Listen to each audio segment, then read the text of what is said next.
So we're back with an update on the Green Phoenix. So I've been working on mounting the LA spoiler that we picked up from Moss onto the front of the car here. Now the fit of the spoiler highly depends on the shape of the valance panel behind it, because you are connecting it to the valance panel. Now on Moss's website, they do give a diagram of the approximate hole locations that they suggest for mounting it, which pretty much comes from how the factory mounted them. And they suggest small screws with washers. Well, instead of just using screws with washers, we bought these. They came from Napa. So they're a blackened screw with a larger head already on them, and they're a self-tapper. Not a self-drilling, but just self-tapping. So you do have to drill holes to get started for them to tap through there. And being blackened screws like this, and they're made for an automotive application, they should hold up pretty well to the weather and not rust on us. Not that you'll really be able to see them that well up in here, but it's a good idea to use automotive fasteners rather than just something from the hardware store. But at any rate, it takes some time to actually get this to fit and make it look really nice across here. Even though our lower valance didn't look like it had ever taken any real knocks, any Bondo in it, we do know the car's been painted. And over the years, you never know, people pull on them, push on them, whatever. But I had to adjust the shape of this thing quite a bit.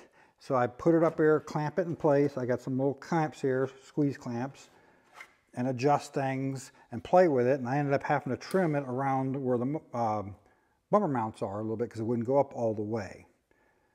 And then I had to move and bend and push on the valance panel to get the shape right to where this would look pretty even across. It took like an hour, hour and a half to actually get it to fit the way I want it to fit. Now, I did go ahead and mark all of those holes where Moss suggests to put them. Now we can look up in here, see where the marks are, make sure we can get to them with the screwdrivers with no problem. And if it looks like I can, then we can go ahead and drill them exactly where I got them marked. If it doesn't, then I can adjust the position of those to where I can get a screwdriver to them, because I don't want to take the bumper off to install this. So we don't have an oil cooler on this, but if you do, it's a good idea to go ahead and look at the holes here, because they're a little on the small side, and you can go ahead, once you got it all fitted properly, is mark it from the back side, then you can trim it out to be the same size as the original holes. Now, once you're happy with it, we can take it off, drill all the holes, and put it back on there, get it fitted to where it looks good again. Then you can mark through to the valance, and then drill your pilots in the valance, and then you can finish mounting it. So she started working on all her sound deadening here. Now, so far, we're only doing the basic floor and the firewall area here, because we got some custom things we're planning on doing to this and some of these other areas, and we got to do all that stuff before we worry about any of the sound deadening in those areas. But she likes to use this Killmat brand stuff. I don't know how well the pricing compares, but this stuff is not an asphalt base. I believe it's a butyl base. So the asphalt base ones, when it gets hot, you could actually get some odor from them, and they could potentially bleed through and on the edges and actually get into your carpet and stuff. But she also ensures that doesn't happen by sealing all the edges with this aluminum tape as well. And she's got these special tools that she uses to roll this stuff out and make sure it sticks really good. Of course, most of us guys will just go like this and say, yep, that's good, and move on, but she's making sure that it sticks down really well. And we did find ourselves a Datsun 5-speed transmission for it.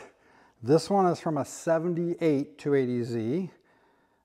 We got it from some people who had bought one to do an LS conversion and didn't need the engine and transmission anymore, but then actually ended up deciding not to do the project, but was willing to separate the transmission from the rest of the car and gave us a reasonable price on it, but it wasn't all that close. It was like 300 miles away, But fortunately for us, the week we contacted them, a buddy of ours was actually headed into their area, and he has a truck, and he was literally going to be like 15 miles from where they lived. So he went and picked it up for us. Now, being a 78, it doesn't have what we would consider the optimal overdrive ratio, but it's still comparable to the original MG overdrive ratio. And I am not familiar with this particular gear lever.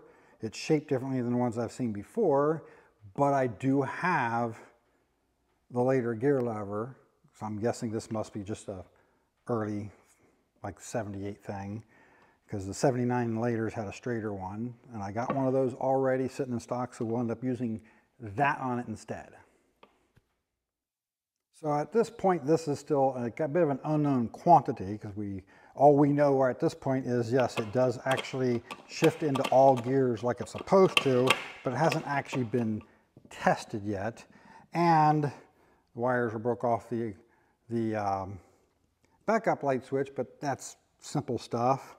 But one of the things is we did make sure we did get the fork and a throwout bearing, because that's kind of important.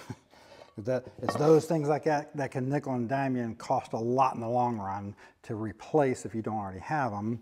Plus, I think there's 2 different versions of that, and you need to make sure you got the right one. The castings can be different. We are missing the bushings here, and we're missing the mount here.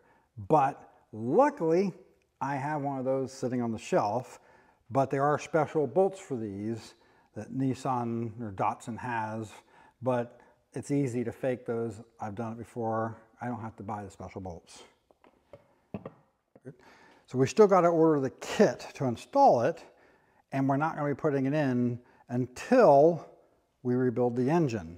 So once we get the new engine rebuilt, ready to go in, that'll go in with it.